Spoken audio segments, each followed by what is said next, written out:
Bonsoir à tous. Merci aux organisateurs pour leur invitation. Merci Antonin de m'avoir convié à participer en fait à ces mardis de l'innovation. Et je suis vraiment très heureux d'être à la Sorbonne dans cet endroit magnifique en fait et historique. Donc moi je vais vous raconter une histoire qui est mon histoire. Alors je ne vais pas vous raconter des produits thérapeutiques, mais j'ai envie de vous amener à la conception en fait de ce qu'on développe dans Emarina et en fait vous raconter ce que j'ai fait dans mon parcours.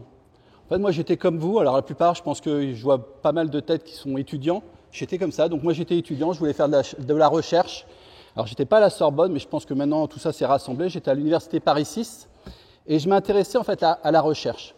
Et donc en fait tout ça, ça m'a amené à devenir chercheur au CNRS, qui en fait dans mes recherches, j'ai identifié une molécule qui est intéressante, je vais vous en parler. Et à partir de là, en fait, j'ai décidé de quitter le CNRS pour créer une entreprise qui s'appelle Emarina.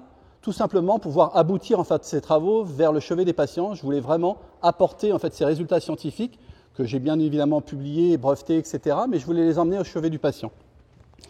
Et en fait, avant de commencer, j'ai envie de vous poser une question parce qu'il n'y a pas de raison qu'il n'y a que moi qui travaille ici. Est-ce que vous avez une idée du volume de sang qui manque dans le monde pour satisfaire les besoins de la population mondiale? Vous n'avez pas d'idée ? Non, rien du tout. Eh bien, en fait, dans le monde, il manque 100 millions de litres de sang par an pour satisfaire les besoins de la population mondiale. En fait, je ne sais pas s'il y en a qui donnent leur sang en fait, ici dans la salle. Il y a 95% des Français qui savent que donner son sang, ça permet de sauver des vies. En fait, il n'y a que 5% des Français qui le font tous les ans. Et ça se reproduit dans la plupart des pays industrialisés. En fait, 85% de la population mondiale n'a pas accès au sang. Et donc, aussi étonnant que ça puisse paraître, nous, on a peut-être trouvé des solutions, une brique en fait à cette solution qui a été trouvée en fait sur une plage et je vais vous raconter en fait comment on a trouvé cette solution. Alors, pourquoi on a besoin de sang? Tout simplement, c'est la vie qui est comme ça, en fait, des accidents de la route. En fait, quand il y a une personne qui a un accident et qui a besoin d'une transfusion sanguine, aujourd'hui, forcément, on ne sait pas le transfuser parce qu'en fait, on ne sait pas amener des produits sanguins sur des zones d'accident. Vous savez, quand vous donnez votre sang, on peut le garder que 42 jours à 4 degrés. Ce qui nous rassemble tous ici, c'est, on a tous des globules rouges, mais ce qui nous différencie, c'est notre typage sanguin. Et vous imaginez, sur une zone comme ça, on ne sait pas typer le sang. Et donc aujourd'hui, ce qui se passe, c'est quand il y a une personne qui a une hémorragie, on va le remplir avec une solution qui va permettre d'éviter que le cœur se désamorce, mais on ne l'oxygène pas. Ensuite, la vie, en fait, la santé progresse. Les actes médicaux demandent de plus en plus de produits sanguins, les opérations, et notamment, juste pour donner un exemple, quand on fait une transplantation hépatique, transplantation de foie, souvent on a besoin de 20 à 25 kg globulaires, 20 à 25 fois 450 millilitres de sang. Donc on a besoin de plus en plus de produits sanguins. Et bien évidemment, malheureusement, les attentats, en fait, on ne sait pas transfuser.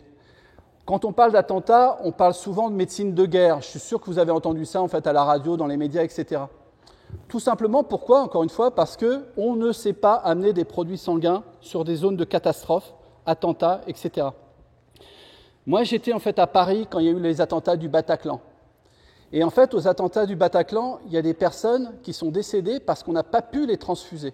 Alors, ce n'est pas la faute du SAMU, ce n'est pas la faute des médecins, c'est parce qu'on ne sait pas gérer la logistique du sang quand il y a énormément de blessés. Et notamment, quand on parle de médecine de guerre, on traite les patients, c'est-à-dire qu'on va les séparer, ceux qui parlent pas. Ceux qui parlent, ils sont moins urgents que ceux qui ne parlent pas. Et finalement, ceux qui parlent peuvent avoir des hémorragies et donc on ne peut pas les transfuser. Et donc, quand on parle du manque de sang, ça ne touche pas seulement en fait, l'Afrique, puisqu'on cite souvent l'Afrique, ça touche vraiment tous les continents quand on parle d'urgence. Et aujourd'hui, en fait, ce produit-là, donc, on ne peut pas l'amener en fait, sur ces zones en fait, d'attentats. Et le lendemain des attentats du Bataclan, j'avais pris cette photo, il était marqué « Donnez votre sang, on a besoin de votre sang ». Et vous vous souvenez, en fait, il y avait des files d'attente devant les établissements français du sang. Et vous vous souvenez ce que faisaient les établissements français du sang? En fait, ils renvoyaient les personnes chez eux. Encore une fois, pourquoi? Parce que le sang est un produit périssable. L'hémoglobine est un produit périssable. Encore une fois, les globules rouges, on peut les garder que 42 jours à 4 degrés et ensuite on est obligé de les détruire. Donc l'établissement français du sang préfère en fait avoir des donneurs d'une façon régulière plutôt qu'un afflux en fait, de donneurs potentiels. Et juste, vous avez tous entendu parler du sang contaminé dans les années 80. En fait, depuis les années 80, l'établissement français du sang a perdu 50% des donneurs. 2,5 millions de donneurs dans les années 80, aujourd'hui 1,2 million de donneurs. Et on a besoin régulièrement de donneurs pour pouvoir satisfaire en fait, les besoins médicaux. En fait, maintenant, je vais vous raconter pourquoi en fait, je vous raconte tout ça. Tout simplement parce que moi, j'ai toujours été intéressé par la biologie marine. Et vous allez voir, le sang, la biologie marine, il va y avoir un rapport à un moment donné, et c'est le vers auquel je vais vous parler. En fait, le commandant Cousteau, que j'ai eu la chance de rencontrer, m'a dit une fois, écoute, si tu veux, parce que en fait, c'était la façon pour moi de voyager quand j'étais gamin. Je ne sais pas si vous vous souvenez, les émissions du commandant Cousteau, l'Odyssée sous la mer, sur la mer. Et en fait, ça m'intéressait, et moi, mon moyen de voyager, c'était de regarder la télé. Et finalement, en fait, je me suis dit, un jour, je ferai comme lui. Et j'ai eu la chance de le rencontrer. Il m'a dit, en fait, comment il fallait faire pour faire de la biologie marine. Bizarrement, pour faire de la biologie marine, il faut aller à l'université à Paris. Et finalement, de Paris 6, je me suis retrouvé dans une station de biologie marine qui est en Bretagne, qui s'appelle la station biologique de Roscoff, parce que bizarrement, la station biologique de Roscoff appartient à Paris 6. Alors l'origine, c'est tout simplement, alors c'est marrant parce que c'est une relation ici avec la Sorbonne, c'est un scientifique de la Sorbonne, on l'a appelé les scientifiques de la Sorbonne, qui cherchait un endroit pour la biodiversité. Il a fait le tour de la France, il a trouvé qu'il y avait des grandes marées en fait, au niveau de la Bretagne, et il a installé son laboratoire qui a donné en fait, ce centre de recherche. Et en fait, il y a un milieu qui m'a intéressé tout particulièrement, c'est la plage. Vous allez me dire, c'est sympa, il est parti poser sa serviette, se baigner, etc. Non, tout simplement parce que la plage, c'est un environnement extrême. Alors vous allez me dire, bizarre comme un environnement extrême, tout simplement parce que les organismes qui colonisent en fait la plage, en tout cas en Bretagne et sur la zone atlantique, sont 2 fois par jour soumis à la marée. Et les organismes qui colonisent le sable, notamment je vais vous parler d'un ver qui s'appelle Arenicola marina, est 2 fois par jour recouvert par la marée. Alors vous allez me dire, pourquoi un scientifique s'intéresse à ça? Tout simplement, moi je m'intéressais en fait à la respiration de ce ver marin. Vous allez me dire, ça ne sert à rien. Et vous allez voir, en fait, c'est purement de la recherche fondamentale au démarrage. C'était pour essayer vraiment d'essayer de comprendre comment un ver marin, comment un organisme marin colonise cette zone de balancement des marées. Et je me suis intéressé principalement au sang de cet animal. Et en m'intéressant au sang de cet animal, en fait, j'ai découvert chez cet animal qui a 450 millions d'années. En fait, imaginez-vous, en fait, ces vers, Arenicola marina, ça fait 450 millions d'années qui sont entre la marée haute et la marée basse. Juste pour vous donner une idée, en fait, et c'est intéressant de savoir ça, donc soyez humbles devant les vers, nous on a que 3 millions d'années. Et donc finalement, en étudiant ce ver marin, j'ai trouvé une molécule totalement intéressante, extrêmement intéressante, et je vais vous parler en fait de cette molécule. Alors je suppose que vous avez tous vu ces traces en vous baladant sur les plages. En fait, c'est les traces en fait, qui marquent la présence d'un ver marin qu'on appelle l'arénicole, Arenicola marina, ou nous en breton on l'appelle aussi le busugue. Et donc, en fait, ce ver est intéressant parce que, en fait, déjà, il colonise énormément d'environnements. Et encore une fois, moi, je m'intéressais, essayer de comprendre comment ce ver il respire entre la marée haute et la marée basse. On a beaucoup de choses à faire au CNRS, parce que j'étais au CNRS et donc je passais pas mal de temps là-dessus. Et donc, voilà le ver. Donc, une fois que vous êtes sur la plage, vous prenez une fourche, vous creusez et vous avez ce ver, Arenicola marina. Alors, c'est un annélide polychète pour ceux qui connaissent. Et ce qui est intéressant en fait chez ces vers marins, c'est que ça colonise différents environnements. Quand on fait de la science et quand on essaie de déterminer en fait ce qu'on appelle l'écophysiologie, essayer de comprendre comment un organisme colonise tel environnement et pourquoi pas un autre environnement, c'est intéressant de s'intéresser à des animaux qui colonisent différents environnements. Les vers, vous en avez dans la terre, c'est les fameux vers de terre. Vous en avez dans la mer, en fait sur les plages, c'est les annélides polychètes, et vous en avez aussi dans les rivières, c'est principalement les sangsues. Et quand on s'intéresse en fait à ce qu'on appelle l'écophysiologie, alors c'est un mot barbare pour dire j'essaye de comprendre comment le ver colonise cet environnement, on essaye d'avoir en fait des modèles qui nous permettent, c'est comme si on avait une loupe pour aller déterminer en fait un processus biologique. Et les vers sont extrêmement intéressants pour ça. Et finalement, donc ces vers, j'allais les chercher, j'allais les ramener au laboratoire, donc on s'amusait bien. Et puis finalement, ce que j'ai trouvé en fait chez ces vers, alors c'est quelque chose d'étonnant. C'est-à-dire que en fait, il y a quelque chose qui nous réunit ici dans cette salle. On a tous des globules rouges. Vous êtes d'accord? Mais ce qui nous différencie, c'est qu'on a tous un typage sanguin. En fait, un typage, alors on peut caractériser ABO, résus positif ou résus négatif. En fait, c'est beaucoup plus compliqué que ça. Il y a plus de 250 groupes sanguins différents. Donc ça, c'est vraiment pour les livres de biologie, mais en fait, on a beaucoup de typages sanguins différents. Et ce que j'ai trouvé, c'est ça. Alors vous allez me dire, qu'est-ce que c'est? C'est l'ancêtre de nos globules rouges. Cette molécule, c'est une molécule extracellulaire. Alors je ne vais pas vous donner des termes scientifiques pour vous perdre. En fait, c'est une molécule qui est l'ancêtre de nos globules rouges. Cette molécule a des chaînes de globines. Vous savez que l'hémoglobine humaine, il y a 4 chaînes, ce qu'on appelle les chaînes alpha et les chaînes bêta. Ici, c'est un polymère de chaîne alpha et de chaîne bêta, mais même si c'est un ver qui a 450 millions d'années, les séquences sont quasiment à 99,9% homologues à l'hémoglobine humaine. Et donc vous avez cette molécule qui est une nanoparticule, elle est capable de lier 50 fois plus d'oxygène que l'hémoglobine de vertébrés. Par contre, vous voyez, elle n'est pas contenue dans un globule rouge. On dit qu'elle est extracellulaire. Elle est 250 fois plus petite qu'un globule rouge. Et ses propriétés en fait, de liaison de l'oxygène et ses caractéristiques physico-chimiques ont fait un produit extrêmement intéressant pour développer des applications médicales. Et juste pour l'anecdote, en fait, j'étais dans un amphi comme ça il y a quelques temps, en fait, quand j'avais trouvé ça. Et en fait, c'était des médecins qui m'ont dit, écoutez, venez nous voir parce que nous, on est les savants, on est les hématologues, et vous allez nous parler de votre ver marin. Et on s'appelle le Club du globule rouge. Et donc, je me suis retrouvé un jour, en fait, dans un amphithéâtre, comme ça, et je pensais, en fait, être celui qui allait faire l'interlude, où je me suis dit, je suis peut-être le con invité dans un dîner de cons. Et finalement, en fait, au démarrage, tout le monde se marrait, comme ça, comme vous. Et finalement, à la fin de mon exposé, les personnes me disent « Mais c'est pas possible, vous n'avez pas trouvé ça sur une plage. Vous savez qu'on cherche ça depuis plus de 50 ans pour en faire un substitut sanguin universel. » Alors je me suis retrouvé à retourner au laboratoire et je leur ai dit « Écoutez, c'est super la respiration des vers marins, mais vous ne pensez pas là qu'on peut développer un truc là pour la médecine ?» Alors là, c'était net. « Non, attends, toi tu es un scientifique, tu ne fais pas de valo, tu publies tes résultats et puis tu oublies. S'il y a vraiment une valorisation, on le passera à quelqu'un d'autre. » Et ça, je pense que quand on m'a dit ça, on m'a planté la graine de la frustration. Et je me suis dit, un jour, je démontrerai que ça marche pour la médecine. Et donc, en fait, c'est ce que je fais. Donc, après, quand je suis retourné en fait, au laboratoire, ça, je l'ai fait un peu en douce. Je vous montre les photos, mais je n'avais pas le droit de le faire. En fait, je suis allé chercher de l'hémoglobine sur la plage. J'ai purifié pas mal de protéines, comme je vous ai montré. Et je suis allé transfuser des animaux de laboratoire. En fait, ici, vous avez en fait, une manip. En fait, j'exsanguinais des souris. Alors, tout ça, ça se faisait après anesthésie, il n'y a pas de souci.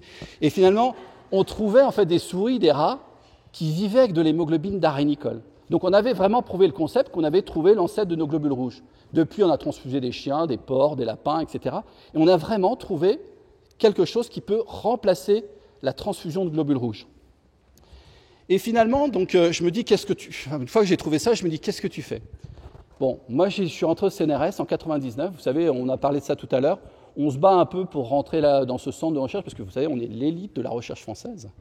Et à un moment donné, on se dit, mais non, tu es rentré au CNRS, tu ne vas pas quitter le CNRS. Et donc, finalement, je démissionne du CNRS en 2007. Et donc, vous savez, 2007, ce n'était pas évident, je ne sais pas pour ceux qui se souviennent, c'était la crise des subprimes, toute l'économie, en fait, se cassait la figure. Et moi, je crée, en fait, en mars 2007, et je pense fermer ma boîte en décembre 2007. Et donc, finalement, il y a une loi qui passe, qui est la loi TEPA, qui me permet de créer Marina. Et aujourd'hui, Marina, c'est une quarantaine de personnes. On est basé dans 4 lieux différents. Donc en Bretagne, je viens de Morlaix, en fait, en Bretagne. On a des bureaux à Paris, parce qu'il y a certains Parisiens qui ne veulent pas venir en Bretagne. On a aussi, en fait, des bureaux, en fait, aux États-Unis, à Boston. Et on a une ferme, je vais vous parler, en fait, de la ferme marine de Noirmoutier, qui nous permet aujourd'hui, en fait, de produire nos arénicoles. Alors, bien évidemment, étant biologiste, donc j'étais bio-inspiré, donc je ne voulais pas défaunner toutes les plages de Bretagne. Donc, je me suis mis à faire de l'aquaculture. Donc, chez ces organismes-là, les sexes sont séparés. Et donc, en fait, on reproduit ces animaux dans des fermes. Donc, vous avez un peu un cycle de reproduction. Donc, on récupère les gamètes, on fait de la fécondation in vitro. On a des larves qu'on appelle des nectoquettes. On ensemence des fermes. Vous avez en fait ici notre ferme, les fermes que l'on a qui nous produisent des arénicoles. Et aujourd'hui, on produit ces arénicoles en aquaculture. Donc, bien évidemment, vous voyez, on fait une observation sur la plage. Hors de question d'aller détruire la biodiversité. Donc, on reproduit la nature en fait en aquaculture. Et donc ensuite, qu'est-ce que l'on fait? Vous voyez en fait ces photos. Donc on travaille aujourd'hui dans un process. En fait, aujourd'hui, on extrait nos molécules de ces vers marins. Donc on travaille en conditions pharmaceutiques. Aujourd'hui, donc vous voyez du verre, on passe à une molécule, et aujourd'hui, avec ces molécules, on en fait des produits thérapeutiques. Et aujourd'hui, qu'est-ce qu'on fait avec ces produits thérapeutiques? Vous voyez, là, c'est de l'hémoglobine d'arénicole, c'est rouge, parce qu'il y a un atome de fer, c'est ce qui donne la couleur, en fait, au sang. Et ce qui est vraiment intéressant, en fait, dans ce produit-là, c'est que, bien évidemment, il est universel, mais aujourd'hui, Emarina, en fait, nous, on est capable de faire du sang en poudre. Vous allez me dire, c'est 42 jours à 4 degrés, 5 ans à température ambiante, sans typage sanguin. Donc aujourd'hui, on est capable d'avoir l'équivalent dans un petit flacon comme ça, de l'équivalent d'une poche de sang. On en rajoute juste de l'eau pharmaceutique et on a en fait l'équivalent en fait, d'une poche de 450 ml. Quand on a trouvé ça, c'était marrant, j'étais dans un congrès en, fait, en Italie où j'ai raconté en fait, ce que j'avais trouvé. Et puis au départ, je rentre en France, j'ai un petit SMS qui me dit « Écoutez, on représente les intérêts de l'armée américaine, on veut vous voir dans les 15 jours à Washington. » Je pense à une blague, hein, bien évidemment, je vous dis « c'est pas possible ». Et finalement, je téléphone, c'est vrai, c'était l'US Navy qui s'intéressait à ce qu'on fait. Et en fait, j'ai été là-bas en fait, 15 jours après, et à peu près 2 mois après, on signait un contrat avec eux. Et aujourd'hui, l'idée, c'est de faire du sang en poudre pour donner à chaque militaire qui va à l'avant pour pouvoir être transfusé en fait, sur un champ de bataille. Donc avec ces produits, en fait, ce que l'on a trouvé, c'est une plateforme technologique. Cette molécule, aujourd'hui, on peut faire énormément d'applications médicales et industrielles. Pourquoi? Parce que cette molécule transporte l'oxygène. Et vous savez tous que l'oxygène est au centre de la vie. Vous ne me croyez pas? Essayez d'arrêter de respirer pendant 5 minutes. Non, vous n'allez pas y arriver, donc je vais continuer. Et en fait, avec ces protéines-là, on arrive à en faire des produits thérapeutiques. Donc aujourd'hui, on développe différents produits, et je vais vous parler en fait, donc que ça soit en fait l'oxygénation au niveau cellulaire, tissulaire, organe ou organisme. Donc la première des applications dont je vais vous parler, c'est la greffe d'organes. Alors vous allez me dire quel est le rapport entre un ver marin et la greffe d'organes. Tout simplement, je vous ai raconté au démarrage que je m'intéressais en fait à la respiration de ce ver marin. Mes travaux de recherche fondamentale m'ont permis que finalement le ver respirait quand il était sous l'eau, il chargeait ses molécules d'hémoglobine. Par contre, quand il était en fait à marée basse, il arrêtait de respirer et il vivait sur son stock d'oxygène qu'il avait fixé sur les molécules dont je vous ai montré. Et en fait, quand vous parlez de greffe d'organes, c'est exactement la même chose. C'est-à-dire que quand vous avez un rein ou un poumon, un cœur qui est connecté à la circulation sanguine, bien évidemment, il est oxygéné par la respiration. Par contre, quand le chirurgien déconnecte le greffon de la circulation sanguine, il n'a plus accès en fait à de l'oxygène. Et vous voyez, c'est un peu ce que j'ai schématisé là. En fait, l'application que l'on développe, qui est Hémodelife, c'est un entrant aux solutions de préservation des greffons. Alors la greffe, c'est un problème de santé publique majeur. Il y a plus de 22 000 personnes aujourd'hui sur liste d'attente. Une personne va attendre d'à peu près 10 à 12 ans avant d'avoir un greffon, sachant qu'aujourd'hui, 50% des greffons qui sont prélevés ne sont pas transplantés. Pourquoi? Parce que en fait, les chirurgiens n'ont pas le temps de les transplanter.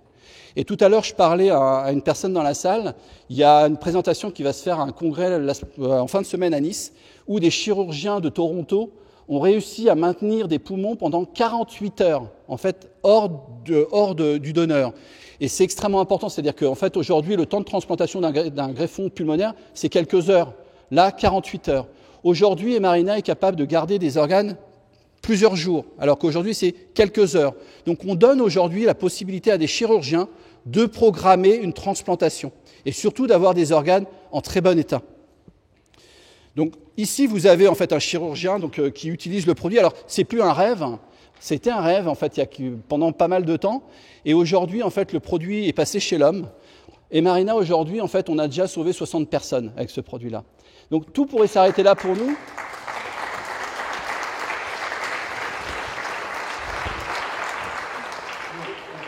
En fait, vous voyez, on doit vraiment être humble quand on regarde la nature. Hein. Et donc, l'autre application, c'est les pansements, la cicatrisation. Alors, quel est le rapport avec l'oxygène? Tout simplement, alors je ne sais pas si vous connaissez des personnes qui souffrent de diabète autour de vous. Souvent, les personnes qui souffrent de diabète ont des plaies au niveau des pieds. On appelle ça le syndrome du pied diabétique. Parce qu'il y a des problèmes de circulation au niveau des pieds. Et en fait, il y a une mauvaise cicatrisation de ces plaies. Et aujourd'hui, il n'y a pas de solution, c'est l'amputation.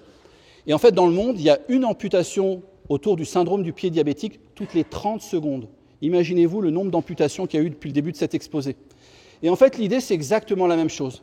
L'idée, c'était de greffer nos molécules dans une matrice, qui est un hydrogel. Lorsque l'on met ce pansement sur ces plaies-là, on draine de l'oxygène de l'air sur un endroit de la peau qui augmente considérablement la vitesse de cicatrisation. Et ce produit-là, aujourd'hui, est en cours de développement qui va donner un produit, en fait, un pansement oxygénant dans les prochaines années. Donc, bien évidemment, notre but, c'est d'éviter ça, d'éviter l'amputation. Et donc, je vais arrêter là. Je répète, en fait, ce qui a été dit tout à l'heure, c'est regarde vers la nature, c'est là qu'est ton futur. Alors, je copie quelqu'un qui s'appelle Léonard de Vinci, mais je copie quand même quelqu'un qui s'appelle Gilles Boeuf, qui prend cette phrase à chaque fois, en fait, dans ses exposés. Et je vous invite à regarder ici, en fait, il y a un nom qui s'appelle Pasteur. Regardez, Pasteur, 1822-1895. Et je peux vous dire que lui, il s'est beaucoup inspiré de la nature. Merci de votre attention.